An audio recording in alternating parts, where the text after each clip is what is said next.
Hello അസ്സലാമലൈക്കും. ഇന്ന് ഒരു അടിപൊളി പ്രോൺ റോസ്റ്റിന്റെ റെസിപ്പിയാണ്. അറബിക് സ്റ്റൈലുള്ള പ്രോൺ റോസ്റ്റ്. അവർ അറബിയിൽ ഇതിന്റെ പേര് ഹംസ റുബിയാൻ, ഹംസ പ്രോൺ എന്നൊക്കെ പറയും. നമുക്ക് സിമ്പിളായിട്ട് പ്രോൺ റോസ്റ്റ് എന്ന് പറയാം, അറബിക് പ്രോൺ റോസ്റ്റ് എന്ന് പറയാം. പക്ഷെ പേരൊക്കെ എന്തായാലും നല്ല കിടിലൻ ടേസ്റ്റിലുള്ള സിമ്പിളായിട്ടുള്ളൊരു ഡിഷാണ്. നമ്മൾ ചപ്പാത്തി, പൊറാട്ട, വെള്ളപ്പം, ചോറ്, നമ്മൾ സാധാ നാടൻ ചോറിൻ്റെ ഒക്കെ കൂടെ അടിപൊളി ടേസ്റ്റാണ്. അപ്പം എങ്ങനെ ചെയ്യാൻ നോക്കാം. ഞാനൊരു 200 ഗ്രാം പ്രോൺസ് ആണ്. ഇപ്പോൾ വലിയ പ്രോൺസ് എനിക്ക് കിട്ടി, അതുകൊണ്ട് തന്നെ ഞാൻ അങ്ങ് എന്ത് ചെയ്തെന്നറിയോ, 2 പീസാക്കിയിട്ടേ. നല്ല വലിയ നമ്മൾ ബിരിയാണിക്കൊക്കെ എടുക്കുന്ന അങ്ങനത്തെ ചെമ്മീനാണ് കിട്ടിയത്. ഇനി ഇതിലേക്ക് ഇതാ ഒരു 1/2 ടീസ്പൂണ് ചെറുനാരങ്ങ ഒഴിച്ചിട്ട് ഒന്നങ്ങ് മിക്സ് ചെയ്ത് വെക്കും. കുറച്ച് ചെറുനാരങ്ങ ചേർത്തിട്ടുള്ളൂ. ഒരു 2 ടേബിൾ സ്പൂണ് ഒലീവ് ഓയിൽ ചേർത്ത് കൊടുക്കുകയാണെ. നിങ്ങൾക്ക് സൺഫ്ലവർ ഓയിലും യൂസ് ചെയ്യാം. ഞാനിപ്പോൾ നമ്മുടെ അറബിക് ഡിഷാണല്ലോ, അതുകൊണ്ട് തന്നെ ഞാൻ ഒലീവ് ഓയിലാണ് എടുത്തത്. ഒലീവ് ഓയിൽ ആകുമ്പോൾ ഒന്നുകൂടി ടേസ്റ്റാണ് സൺഫ്ലവർ ഓയിലിനേക്കാളും. ഒലീവ് ഓയിൽ ഇല്ലെങ്കിൽ നിങ്ങൾ സൺഫ്ലവർ തന്നെ ഓയിൽ എടുത്തോളൂ.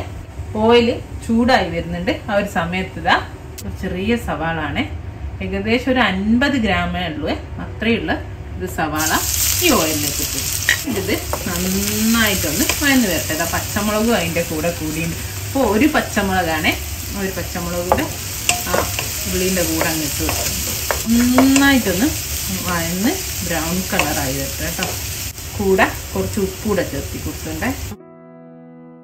ഉള്ളി ഇതാ നന്നായിട്ട് വഴന്ന് വരുന്നുണ്ട്. ആ ഒരു സമയത്ത് 1/2 ടീസ്പൂണ് ഇഞ്ചിയും വെളുത്തുള്ളിയാണ്. രണ്ടും കൂടെ 1/2 ടീസ്പൂണേ ഉള്ളൂ. ഒരു പേരിന് മാത്രം ഒരു തുള്ളി ചേർത്ത് കൊടുക്കണ്ടേ.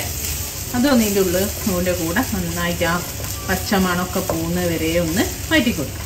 ഈ പച്ചമണമൊക്കെ പോയി നന്നായിട്ട് വഴന്ന് വന്നിട്ടുണ്ടേ. ഇനി ഇതിലേക്ക് ഇതാ കുറച്ച് ക്യാപ്സിക്കം ചേർത്തി കൊടുക്കണ്ടേ. ക്യാപ്സിക്കം എന്ന് വെച്ചാൽ ഒരു ചെറിയ ക്യാപ്സിക്കത്തിൻ്റെ പകുതി.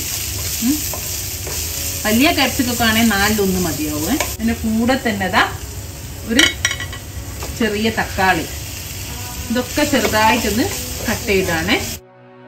നമ്മുടെ തക്കാളിയൊക്കെ നന്നായിട്ട് ഇതിനോട് യോജിച്ചുണ്ട് കേട്ടോ, ഉടഞ്ഞ്. 5 മിനിറ്റായി ഈ തക്കാളിയും ക്യാപ്സിക്കും ഇതൊക്കെ ഇടുന്ന് വേവുന്നേ. ഇനി നമ്മൾ കുറച്ച് പൊടികളൊക്കെ ചേർത്തിടും. ഒരു 1/4 ടീസ്പൂണ് മഞ്ഞൾപ്പൊടി, 1 ടീസ്പൂണ് കുരുമുളക് പൊടി, 1/2 ടീസ്പൂണ് ജീരകം, അതായത് ക്യൂമിൻ പൗഡർ, അത് ചേർത്ത് കൊടുത്തിട്ടുണ്ട്. പിന്നെ 1 ടീസ്പൂണ് ഫിഷ് മസാലയാണ്.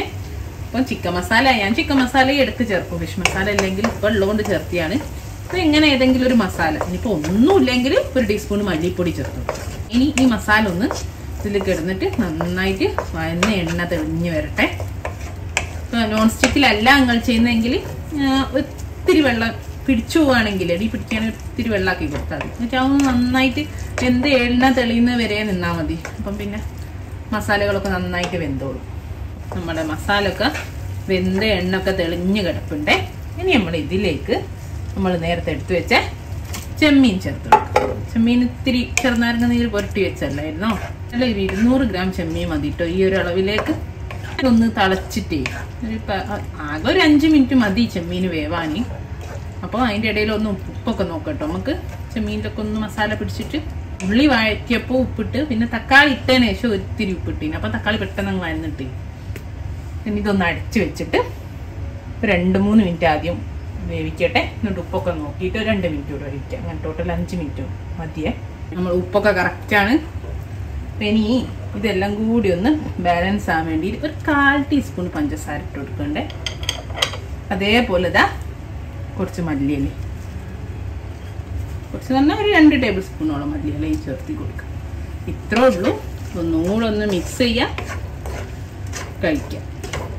സിമ്പിളാണ് നമ്മുടെ ഹംസ പ്രോൺ. ഹംസ റുബിയാൻ എന്നും പറയും. റുബിയാൻ എന്ന് പറഞ്ഞാൽ അറബിക് പ്രോൺ ആണ്. ഇതാണ് നമ്മുടെ പ്രോൺ റോസ്റ്റ്. നമ്മളെ പ്രോൺ റോസ്റ്റ് എല്ലാവരും ട്രൈ ചെയ്തൊക്കെ കിടില റെസിപ്പി കേട്ടോ. ഇത്ര സിമ്പിൾ ആണെങ്കിലും എല്ലാത്തിൻ്റെ കൂടെ, ചോറിൻ്റെ കൂടെ, ചപ്പാത്തിൻ്റെ കൂടെ, എല്ലാത്തിൻ്റെ കൂടെ പോകുന്ന ഒരു അടിപൊളി റെസിപ്പിയാണ്. ട്രൈ ചെയ്ത് നോക്കുക, ഫീഡ്ബാക്ക് അറിയിക്കുക. ഇൻഷാ അല്ലാഹ് നല്ലൊരു വീഡിയോ ആയിട്ട് നമുക്ക് വീണ്ടും കാണാം. Thank you.